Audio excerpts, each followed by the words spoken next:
Here we go. There's a recording. All right, so it's recording. All right, so the first things first, we have to address a couple of issues. All right, so you all, I graded your thesis statements, I graded your discussions, and I graded your quizzes that you took, okay? So first thing first, let's deal with this discussions first, okay? So you guys actually were pretty good about it. You guys did your discussions earlier for the most part, but I woke up on Monday morning and I had a whole bunch of students who, I had like 4 students email me and they're all like, oh, Mr. Veenstra, I couldn't get my videos to work and it was really bad and now my computer not very nice to me, right? And I can't help them on Monday morning because, oh well. Right? All I did was just email them back and I said, why did you wait until 11:30 at night on Sunday to do your work? Right? And the whole point of the discussion is that you post early enough that you can have a discussion. You see how that works? You have to post early enough. If you are, I got stuff on my screen. All right. So if you post early enough that you can actually do the discussion, then that's the point of the project, right? I know that on the introduction video, it doesn't feel like it's that big of a deal, but the discussion that we have now is on a very important topic. It's on a very important topic that you guys need to discuss. And you will have a quiz on it on Thursday, right? So you need to post early and you need to post early and you need to participate early. So I actually gave the bonus points for the best videos to the first 3 videos to Raul, Ashley, and Cody. And it helped, they were the first 3, but it helped that they were also good. Like all 3 of them were good anyway, so I didn't feel bad about it. It wasn't like a crap video. And they were all good. But like all the videos were pretty good. It was good, I liked them. I liked them. It was interesting how many of you guys chose to identify yourselves with ethnicity items of your ethnicity, right? A lot of you chose to identify yourselves with ethnic items. You know, it kind of ties nicely into the whole identity part of class in the beginning. So with discussions, post early, respond early. That's the whole point. That's what discussions are for. If you wait until 11:30 at night on Sunday, you're not participating. Okay? Give me a thumbs up. You understand? You with me? Cool. All right. Next, your thesis statements. What are we calling here? The IAs. The IA guiding question for the IA. Mostly pretty good. Mostly pretty good. Last year I rejected 2/3 of them. This year I only rejected 1/3 of them. So that's good. That's good. If yours wasn't good enough and I gave it a 0, just fix it and resubmit it. It's not a problem. Okay? All right. Most of them are pretty good though. You need to go out and get a book, an actual physical, used to be a tree book, an actual book made out of paper. You need to go get me that. And you need to take a selfie with the book. It needs to be an academically valuable book, right? So don't give me a picture of like Dr. Seuss. Okay? All right, so let's address your quiz that you guys got. Let's address your quiz. I graded the quizzes, and if you'll see, most people got a 7 on the score, and that's because they were, most people got a 6, 7, or 8 is what most people got. Some people got 10s. And let's go over how these things are graded. That way you know how to do these all in the future for now and forever, okay? All right, can you guys see the document? Am I correct? You guys are seeing the document? Okay, all right. Kira, can you read it nice and loud for us? Actually, maybe I don't need to zoom in for you because this is that, you can still see it? Yeah. All right, Kira, I'll have you read it nice and loud. I don't know who these are. I just randomly chose them. I randomly chose them based on score. All right, so go ahead and read it out loud for all the people. Douglas's piece is a huge call to action for ending slavery. Douglas wants for his readers to rise up and join the cause of helping slavery. He lists many of these reasons why they should do so, like how badly they are treated and fairness of races. His last paragraph is basically a call to action asking why his readers are not joining the cause. He tries to persuade others when it comes to doing so by giving off, wait, did I skip a line? Okay. No, He tries to persuade others when it comes to doing so using giving off the sense of annoyance that no one is joining the cause and energetic as if it is going to matter in 100 years, and that is that his readers should be a part of change. okay. So help me identify what's going on with this answer. Anyone, not just Kira, anyone chime in. What's wrong with this answer so far? What do you think? Well, just like content wise, it's really vague. Like he's just kind of like listing things that anyone could have done in a speech about this, and it doesn't seem very specific. Okay, all right. We have Kira couldn't read this part, right? She had to stop and kind of stumble over this part. This is a good example of how IB does not grade you for grammar. But if your grammar is so jacked up that I can't tell what you're saying, I can't count it, right? So yeah, Kira, you stumbled over it just like the people in class did too, and just like I did when I read it, because it's not actually English. It's more like just word vomit. So when I'm reading this entire last sentence doesn't make any sense. I just don't count it. I just pretend like it's not even there because I don't even know what it means. So I'm left looking at just this front part, which gives us the problem that Pooja pointed out right away, that it's not clear to me that the author, that this writer did the reading. Can we all agree on that? It is not clear that the author knew what they were doing. Okay. The bigger issue is that the author didn't give me a thesis. Do we have a thesis statement? As far as I can tell, there's no thesis, as far as I can tell, okay? When I grade your papers, okay, when I grade any essay you do with me, if it's like a little quick, easy one like this, or if it's like a big, giant IA, okay? I'm always looking for your thesis first. The first thing is, are you answering the question? Okay? This person, I'm not convinced that they are answering the question, right? Second thing, you must give me a thesis, and you should write down this formula here. Your thesis should always fall into this formula, always, okay? Your thesis should be one clear sentence stating your argument. And it should be, in this case, it would end up being something like, the question is, what was Douglas's main argument for Black people getting the right to vote, right? So your argument should be, Douglas's argument is X because of Y. That's the most basic version of a thesis that you should give me. His argument is X because of Y, right? In general, your thesis statement is always going to be, it is this way, it's X because of A, B, and C. Like most thesis statements will be like, it is X because of evidence A, B, and C. In something quick like this, I don't expect 3 distinct pieces of evidence. In something quick, I expect 1 usually, because you only had 7 minutes to write this. So I don't expect a fully formed essay, right? That's not reasonable.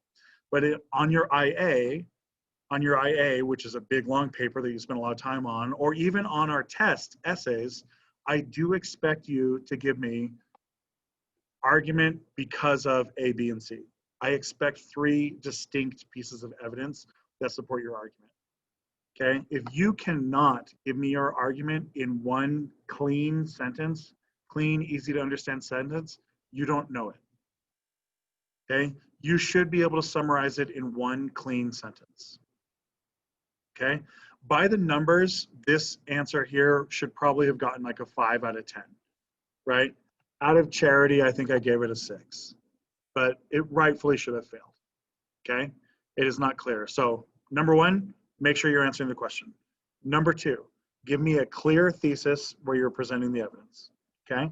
Number 3, present evidence that is connected to the thesis. And you'll see a problem coming up here in one of these next ones, right? Evidence must clearly connect to the thesis. And then number 4 doesn't always apply, but it does in this case. Make sure you're using something from the reading. right? Make sure you're proving to me that you did the reading. Okay, are we good? All right, let's go to the next one here. Ashley, can you read the second one here? Douglas's main argument was that Black men should be given suffrage and allowed to lead their own lives. One major point he made was that while freedom from slavery was proclaimed, without the right to vote, Black men became the slaves of society. They could pay taxes now, but they could not vote. He pointed out how this was taxation without representation. He also described how much blood and upheaval it took to free the Black people, and how riding the wave of change would be easier and safer way to get a vote without needing the same upheaval to occur again in several countries. Why did they do that? In several centuries. Oh, centuries, sorry. Yeah, I think they didn't know if it was several or not, right? Or I'm not sure why they did that. I don't know. Who knows? Who knows why people do things? Okay, so someone else, Ilha, what do you notice about this right off the bat? I think they don't focus on the main topic that they claimed. Although they had a thesis, they went over to taxation without representation, and then yeah, just Okay. Do they have a thesis? think so. Yeah, the top sentence. Okay. Do you guys agree? Yash, do you agree that this is a thesis? I don't really think so, because it's not giving an explanation as to why that statement is true. Right. So it's giving me the X, but not the Y, right? It's giving me, they're given, that they should be given suffrage and allowed to lead their own lives, X, but it doesn't give me the Y. It doesn't give me the because. So I agree with Yash that this is not a thesis statement. It's like a half a thesis. What do we think about their evidence? Is it clear that they did the reading? I agree. Kira's nodding her head. Do we all agree? I think it's clear that the student did the reading. I think it's just maybe they didn't read it super closely. Maybe they just didn't fully grasp it, right? But it is clear they did the reading. Okay, so the student got a 7 for this one.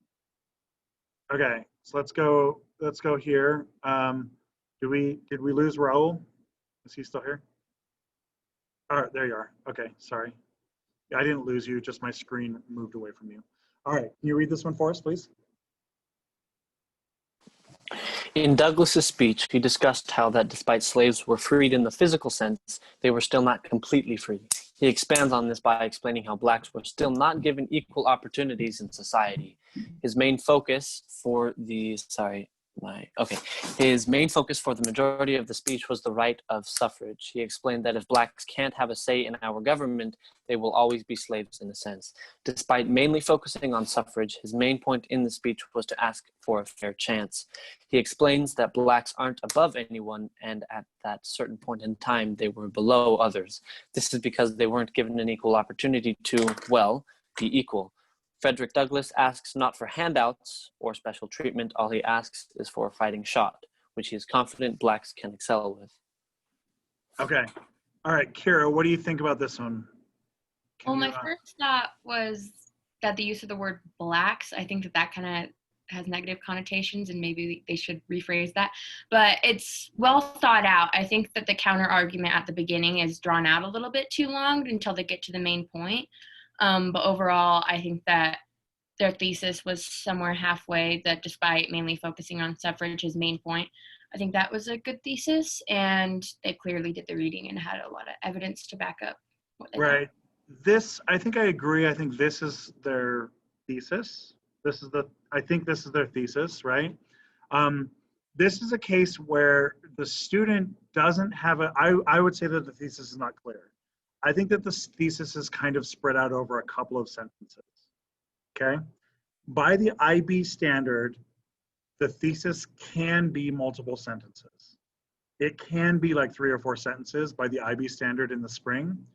I think that's madness. I will never give you credit for a multi-sentence thesis because I hold you to a higher standard than they will, right? If you can do it correctly my way, then their lower standard you will always pass, right? So in this case, I don't see a very clear thesis, right? The thesis is kind of broken up here.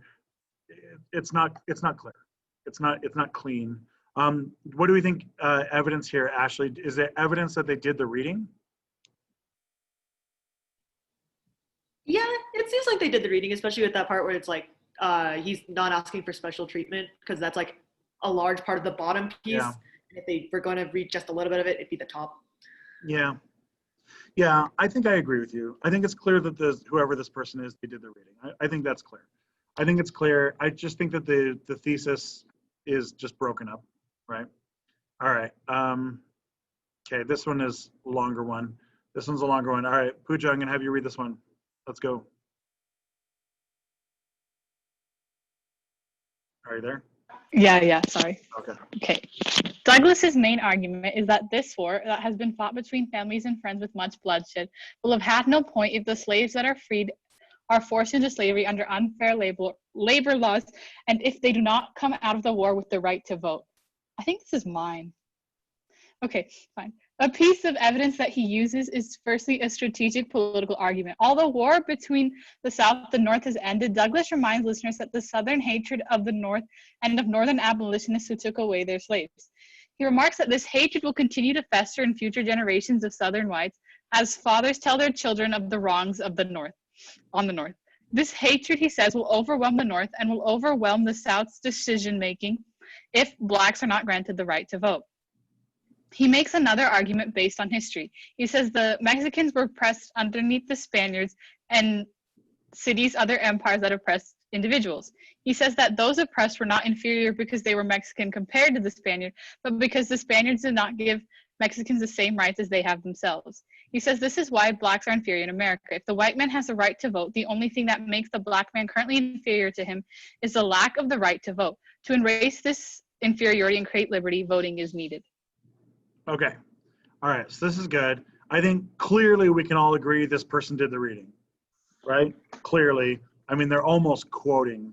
It's almost a quote of the reading, like this Mexican Spaniard section is almost a quote, right? It's very, very close. Almost a quote.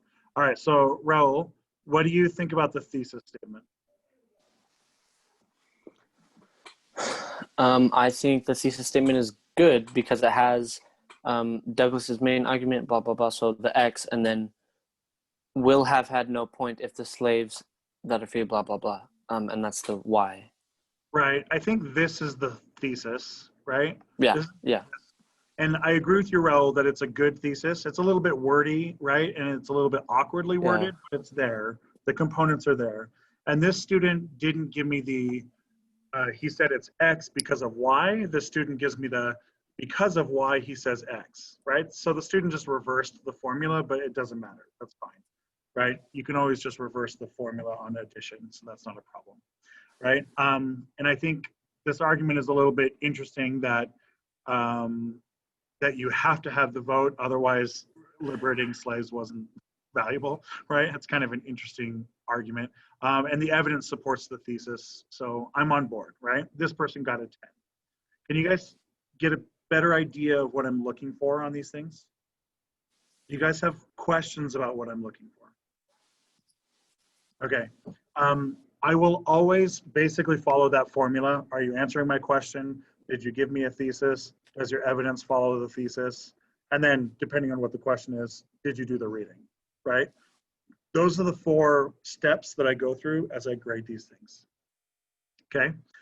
When we do actual tests, so we have quizzes like this basically every week, sometimes twice a week, depends on if you're a 3 days or 2 days on that week, right? We basically have one of these every week. You will have like unit tests. We probably will have your first test in probably like 2 weeks, like mid-September, depending on if we're all like quarantined or if the world is over or not.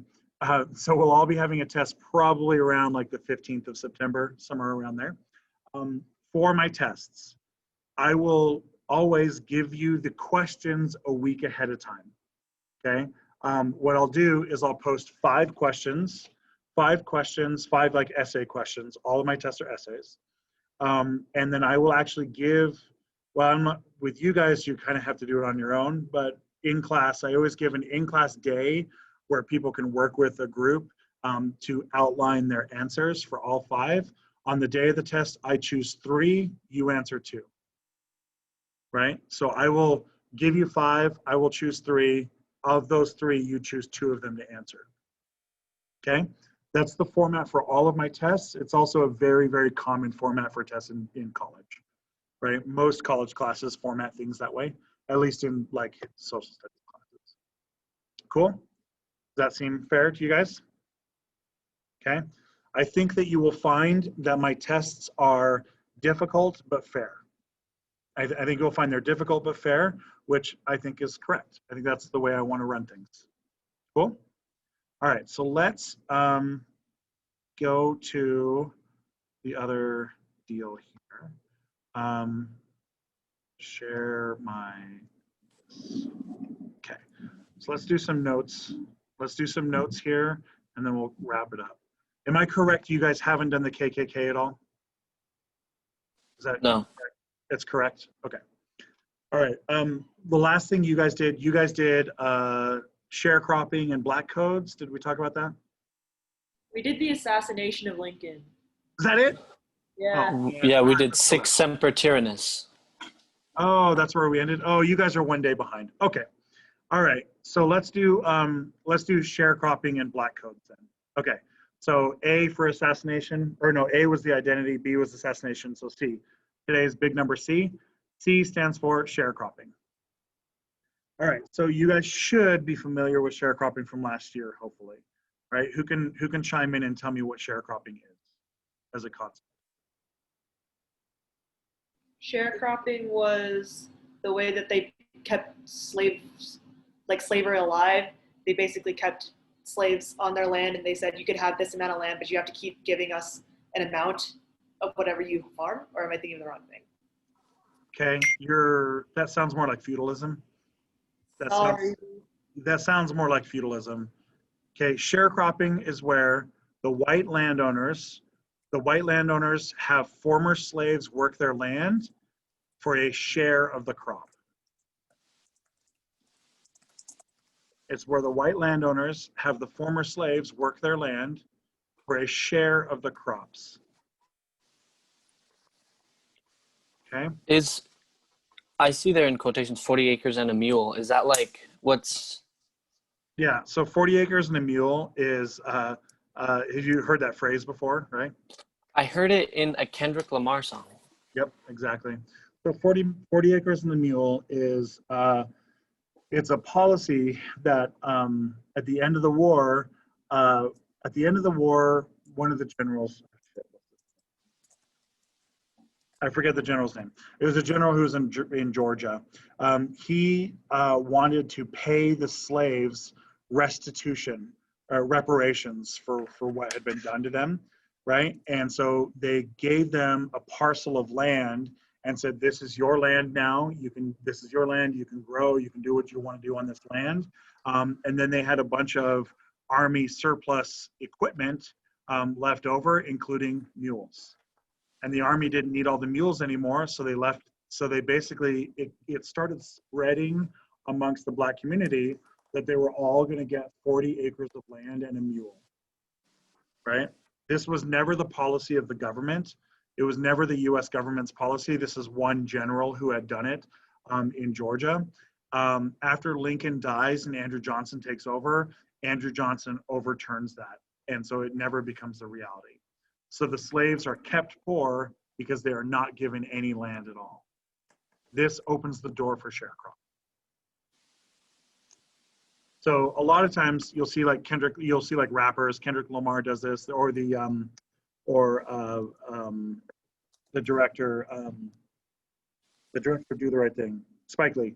Spike Lee, his production company is called 40 Acres and a Mule.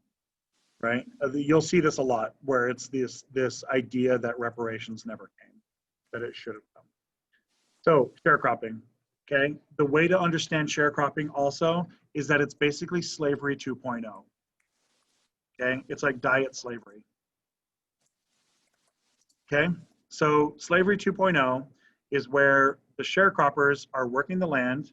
They have very little freedom. They have very little economic freedom. By the end of the growing season, they oftentimes would make a small fraction of the money that they were expecting to make, and they would have very, very little freedom. Okay, so what's our problem? Why doesn't sharecropping work for this, for the former slaves?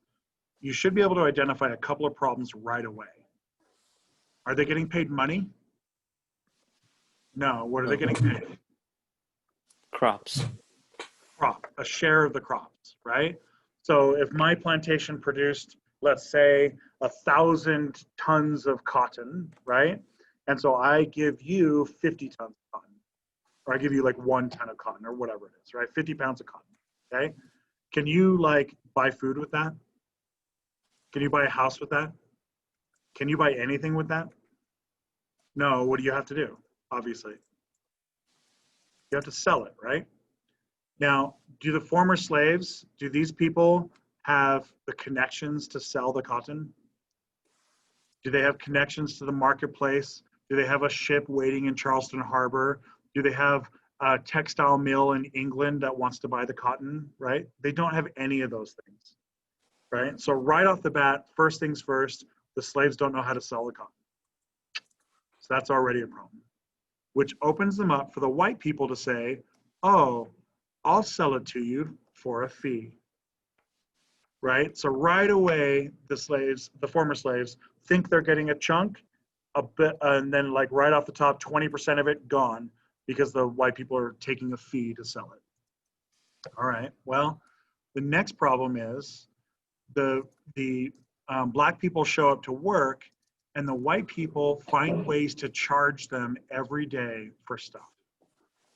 So let's assume that the workers are going to be getting 5 cents a day, right? Which is not a lot of money, but that's, you know, a realistic wage if you're a sharecropper in Mississippi in 1866, okay?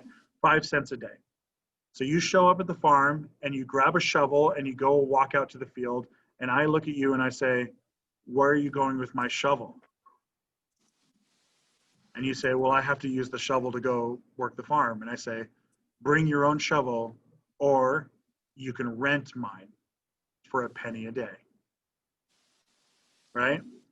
And then you're working all day, and then you come back in for lunch and you're really hungry, and I have a big old thing of food that I'm making, right? Maybe a big old pot of stew or something, right? And I'm making food, and so you come up to try to eat my food, and I say, why are you trying to eat my food? If you want my food, I'll charge you a penny a day. You see what's going on here, right? If you need new shoes, oh, I can buy you new shoes. It'll only cost you 10 cents, right? Oh, you injured yourself in the field? I can help bandage you up. It'll only cost you 5 cents, right? And so the white people start leading this ledger of expenses, and the black people who think they're getting 5 cents a day are in fact walking away with, like, say, 1 cent a day, right? Or negative numbers is very common to end in negative numbers.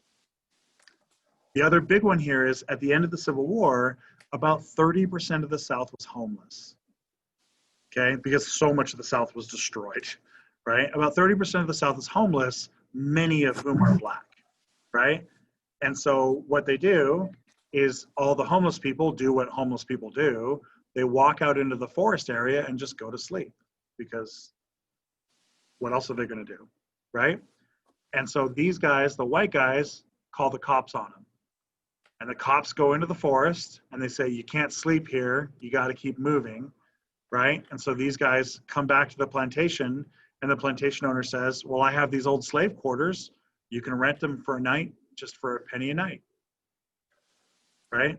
The end result here is that a slave who, or a former slave who thought they were going to be getting, say, $50 at the end of the growing season, or $100 at the end of the growing season, they thought they were going to get 50, they walk away with 5, right? Or they thought they were going to get 50, they walk away with negative 10. It was very, very common to end the season with negative numbers, right? Especially if, like, say you're working the field and your wife gets pregnant and gives birth, right? Because then the white people will say, well, we'll help your wife give birth, not a problem, but we'll charge you, right? So any year she gives birth, you're ending up in negative numbers, right? How often is a woman going to give birth in 1865? Every 9 months, about. right? Essentially, right? Women are basically pregnant or getting pregnant, like, because birth control doesn't exist, right? Birth control doesn't exist. They're either pregnant or breastfeeding basically their entire adult life, right? And so most women are giving birth basically every other year or so, right? Every other year. And so that means every other year you're in negative numbers if your wife survives childbirth. Yeah. Now, the other thing that you really need to point out here is the date. Look at that date. Sharecropping remains in Mississippi all the way until 1940. Hold on a sec. You weren't impressed enough, so I'll say it again. Sharecropping remains in Mississippi all the way until 1940. I know. This picture actually is in 1935. This picture is in 1935. Yeah. This means that this picture is taken at the same time airplanes are flying in the air. Television has been invented. The Wizard of Oz is in movie theaters at this time period, right? Telephones have been invented. Telegrams have been invented. We're only 10 years away from computers being invented, right? Like this picture is taken like less than 10 years before World War II, right? 1930s, 1940 is so late. My grandmother was born in 1921. This means that if my grandmother was born in Mississippi, she would remember this, right? I want you to keep that in mind. Keep that in mind as we go through the class, because you'll hear people oftentimes say things like, why are Black people so angry about slavery? Slavery happened a long time ago. It's not even a thing anymore. But it's not. Sharecropping is in the living memory of people on the planet Earth today, right? This is living memory. People in their 80s and 90s will remember this. There's a difference between memory and history, and this is where memory and history are kind of colliding with each other, right? Don't let the fact that you guys are only like 12 years old blind you to the fact that this is like living memory, right? This is something different. Okay, this gets us into even worse, something even worse than this, okay? Let's go to the Black Codes. Where are they? Here we are. The Black Codes, okay? Do any of you guys remember what the Black Codes were from? This should have been in your class last year also. You should have gotten this. Do you guys remember from last year? Someone? Uja, you remember?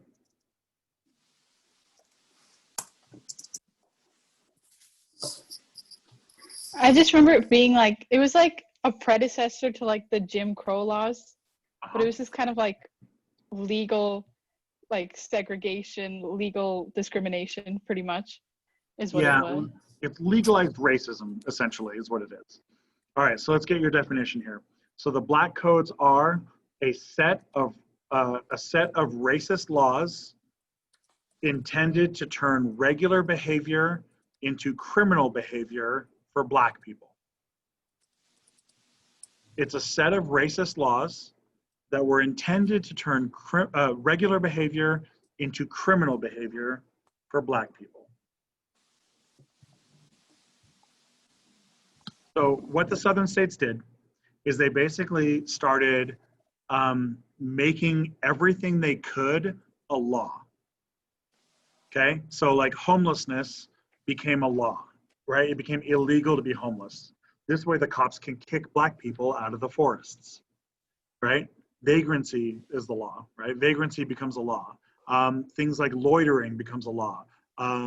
Jaywalking becomes a law, right? All of these things become laws that are normal public behavior. So if a Black man starts to cross the street, the cop can stop him and say, whoa, hold on. Why are you being such a public menace and crossing the street like that? I think we need to throw you in jail, right? Or they go and they find, hey, all you Black people, what are you guys doing sleeping out in this forest? You can't be out here. That's against the law. I'm going to throw you in jail, right? Or, oh, there's 3-4 of you Black guys who are out here having a beer. Well, Karen down the street doesn't like that. She gets really nervous, and so I'm going to throw you all in jail. It's what we call loitering, right? Public drunkenness becomes a crime if you're Black. If you're white, they just tell you to go home. But if you're black, they throw you in jail. The way that the law is written, it's explicitly supposed to be racist. Okay? That's a very important distinction here that you need to make. Now, this is even darker. It's even darker, it's even worse. Okay? Prior to the Civil War, police forces didn't exist, really. Okay? In most of the country, police forces just didn't exist. They just weren't there. Okay? In colonial times, you would have a town of people and all of the men were required to carry a gun. It was Virginia law that all men carry a gun. Let's be clear here. All white men carry a gun. It's Virginia law. They must. And for about 150 years, that was the law in Virginia. And the reason why is because Indians were always about and they were always going to come out and kill you, right? So all the white men had to have guns ready to shoot the Indians. Okay, and that was Virginia law for a long time. It was Pennsylvania law for a long time. It was South Carolina, North Carolina law for a long time. The only police force that existed for the purpose of killing Indians. That's it. And nobody had it as a full-time job. Everyone was a farmer, and then you would be a farmer, and then they would be like, oh, Bob over here is really good at killing Indians. So whenever we have an Indian problem, we just hire Bob. We all agree to just pay him a couple cents, and then Bob goes out and shoots Indians, right? Eventually, Bob becomes so good at shooting Indians that we all just kind of keep him on tap, right? And so Bob and his buddies are the Indian killers, and they just go out and kill Indians, okay? That was like early colonial times. As we developed as a country and got further in, the police expanded to one other job. Killing Indians and killing who? African Americans. Escaped slaves. Escaped slaves. The police force became slave hunters. They became slave hunters and Indian killers. And that was basically their only job. If you had a town where like a white person committed a crime, let's say a white guy, kill someone, right? The town would all get together and as a group, the town would go and arrest him, right? So you'd get like, 15 men all from the town, they all get their rifle and then they all go after the guy who's alleged. And then the town would take him, tie him up somewhere, put him on trial, and then, hang him or execute him or do whatever, right? Or pass him off to the state government or something, right? That was normal. There was no police force. If you were a white man, there was no police force to ever interrupt you. It just didn't exist. The problem that the South faced is after the end of slavery, they had to deal with their issue, right? The white people felt like they had to maintain white power. So they can't maintain slave hunters because there's no slave. So instead what they did is they turned all black people into criminals. Now, former slave hunters became cops. Okay? This is the birth of racist policing in the United States. Okay? Racist police forces in the United States, this is where it comes from. So when people are complaining about the racist police force of Minneapolis or Kenosha or Salt Lake City, this is what they're complaining about. They're complaining about the fact that the entire police force, the entire existence of the police force was there to enforce racist laws. Okay? And this expands because it's so popular. California starts passing anti-Chinese laws. California starts passing anti-Mexican laws. New York starts passing laws against all sorts of people, right? The really big cities had a police force. New York, Chicago, Philadelphia, they had a police force that is kind of similar to what we understand. But most towns in the country did not. This is also birth of the racist idea that black equals criminal. That black equals criminal. This is the racist idea that blacks equal criminal. And this is where it's really dark. This is really, really dark. Once you've started arresting all the black people, you start to prove you are proving how criminal they are.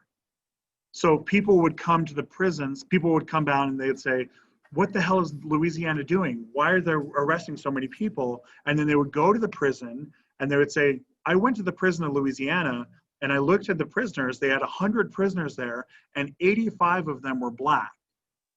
But the Black population is only 50%. So that means, obviously, Black people are criminals. What ends up happening is the racist results of the racist law become proof that the law is not racist. You can start saying, well, you know, we're not racist. We just have so many criminals here, we arrest the criminals.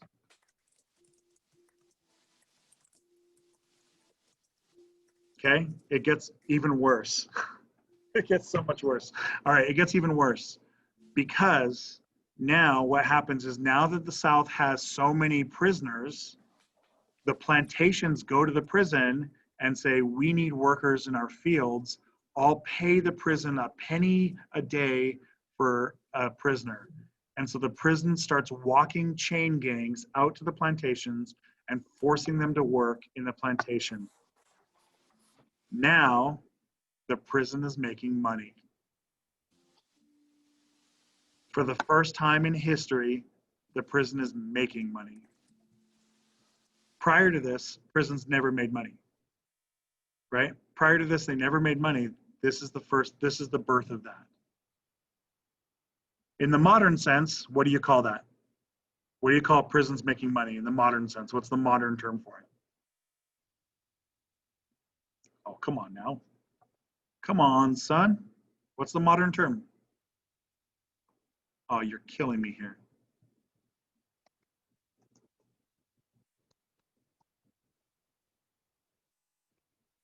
It's in the chat. It's the prison industrial complex.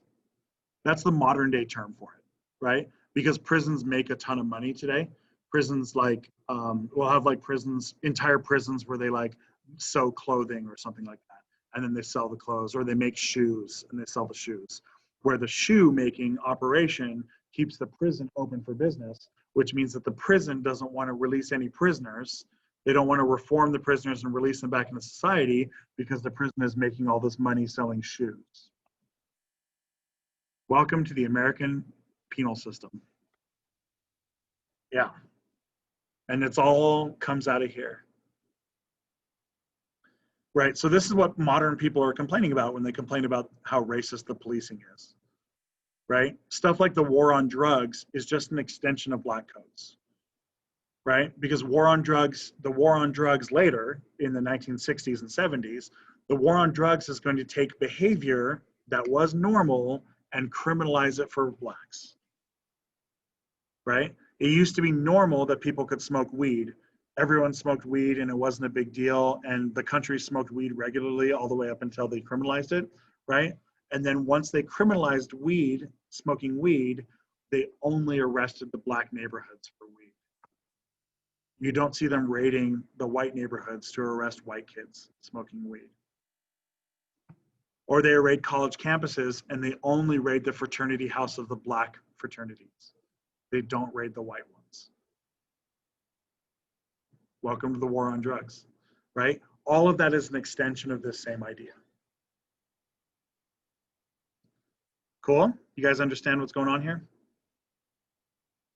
Do any of you guys have questions about this? Okay, all of this, what we're doing here is we're building up what we call systemic racism. Okay, that's the phrase that you need to be comfortable using, systemic racism. And we're building up this idea that the system itself is racist. The system itself will always produce racist results, even if the individuals are not racist themselves. Okay, systemic racism. So the school system is a racist system, right? Hillcrest High School is designed to be racist. Okay, this means that even Mr. Veenstra, who spends his entire career trying not to be racist, I desperately try not to be, I really, really do. I really, really try to adjust myself to not be racist at all. I will still produce racist results in my classroom. because the system is built that way, right? I will also produce sexist results in my classroom because the system is built to be sexist. Yeah, that's what systemic racism or systemic sexism is, systemic prejudice. All prejudice builds like that systemically. If you're going to actually make a school less racist or a police force less racist, you basically have to redesign it from the bottom up. And so far, we haven't been willing to do that. Here we are. All right, do we have any other questions or comments or problems? You want to just cry into the dark void of the American soul? Yeah. Yeah, it's sorry, it's not a feel good issue. I have 2 questions. Yeah, go. It's not necessarily on this, but Sure. first of all, so for the discussion assignment that you just recently did, or that you Yeah. just recently assigned, for that Yeah. one, is it just one question that we make for like just both articles in general? Yeah.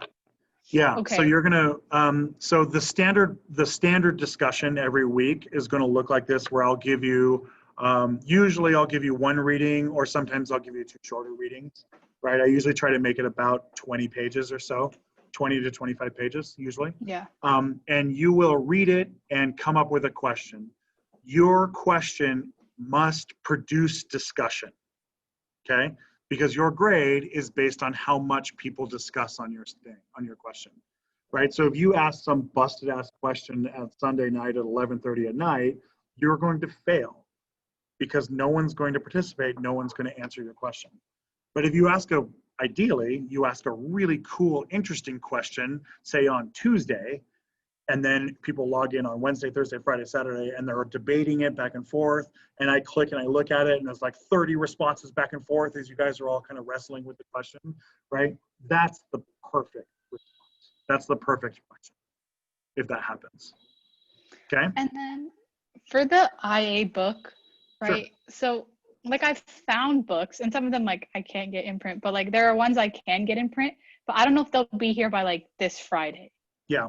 So that's fine. If your book comes in later, just turn it in later, right? A lot of you guys are in the same boat, and I'm aware that libraries have a delay right now.